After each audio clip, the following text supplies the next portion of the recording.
ہے کہ اگر حج فرض ہو تو کیا پہلے ماں باپ کو حج کروانا لازم ہے؟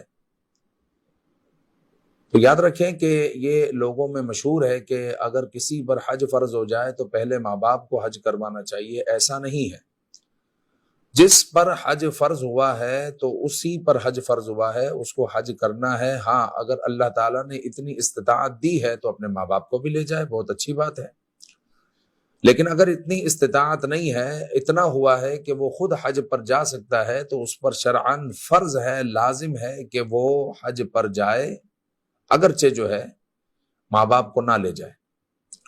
اور لوگوں کو چھوڑ دیں کہ لوگ کیا کہیں گے کہ حج کے لیے خود گئے اور ماں باپ کو نہیں لے گئے، اس سے کچھ نہیں ہوتا۔ لوگ کیا کہیں گے، لوگ کچھ نہیں کہیں گے، یہ دیکھیں کہ شریعت کیا کہتی ہے۔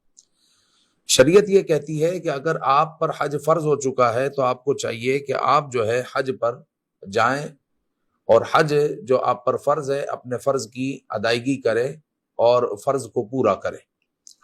نبی پاک صلی اللہ علیہ وآلہ وسلم نے فرمایا کہ جس پر حج فرض ہو اور وہ حج نہ کرے تو وہ پھر یہودی ہو کر مرے یا نصرانی ہو کر مرے۔ الامان والحفیظ۔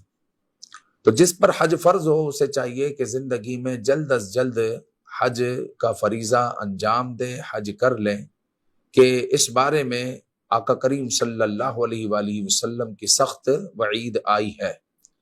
لہذا اگر آپ کے پاس حج کا مال ہے اور اتنا مال نہیں ہے کہ آپ ماں باپ کو نہیں لے جا سکتے، تو کوئی بات نہیں، آپ حج پر چلے جائیں اور اپنے حج کو مکمل کریں، اپنے حج کا فریضہ انجام دیں۔